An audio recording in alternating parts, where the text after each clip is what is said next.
Hello everyone, welcome back to my channel. মাঝে বেশ 2-3 দিনের গ্যাপ নিয়ে আবার হাজির হয়ে গেছি তোমাদের সাথে একটা নতুন ভিডিও নিয়ে। মাঝে 2-3 দিনের ভিডিও না আসার প্রথম কারণটা তো হচ্ছে আমার ফাইনাল এক্সাম স্টার্ট হয়েছে, আর অন্যতম কারণটা হচ্ছে এই পরিমাণ গরম। এই 30-35 ডিগ্রি টেম্পারেচারে ফ্যান বন্ধ করে ভিডিও এডিট করা মানে তো বুঝতে পারছো, অর্ধেক স্নান আমি ঘরে বসেই করে নিচ্ছি। আর উপর কন্টেন্টের অভাব তো আছেই, সেটা আর কি বলি। যাই হোক, সেই দিনকে পড়েছিল আমাদের দুটো নিমন্ত্রণ, আবার ফুল ফ্যামিলি। এই পরিমাণ গরমে তো কারোই নিমন্ত্রণ খেতে যাওয়ার ইচ্ছে ছিল না, তবে আমার মায়ের আদেশ আমরা না গেলে নাকি বাড়িতে কোনো ধরনের রান্নাও হবে না। এই ভর দুপুরে 30 ডিগ্রি টেম্পারেচারে রান্নাঘরে গিয়ে রান্না করার ক্ষমতা তো আমার নেই বাপু, তাই কোনো ধরনের রিস্ক না নিয়ে সবাই সপরিবারে রেডি হয়ে চলে যাচ্ছিলাম নিমন্ত্রণ খেতে। সব সময়কার মতো যেটা আমাদের নিমন্ত্রণ বাড়ি যাওয়ার সময় হয়, সেটা হচ্ছে আমার মা সবসময় লেট করে আর আমার বাবা চেঁচামেচি, ব্যাস। তাই গরমে অর্ধেক ঘেমে নিয়ে স্নান করে ওঠার পর যত ঝামেলা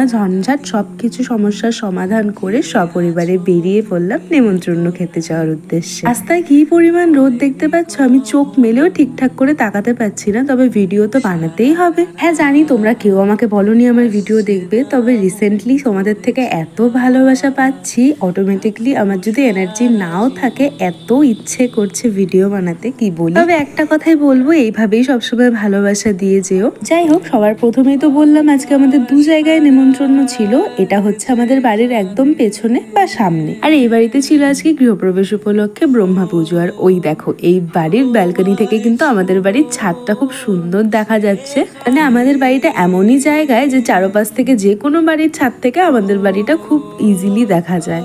ওই দেখো, দেখতে পাচ্ছ, ওইটা হচ্ছে বড় কাকিদের বাড়ি, আর তার মাঝখানে এত সুন্দর একটা অরণ্য জঙ্গল। আর ওই যে এটা হচ্ছে আমাদের বাড়ি।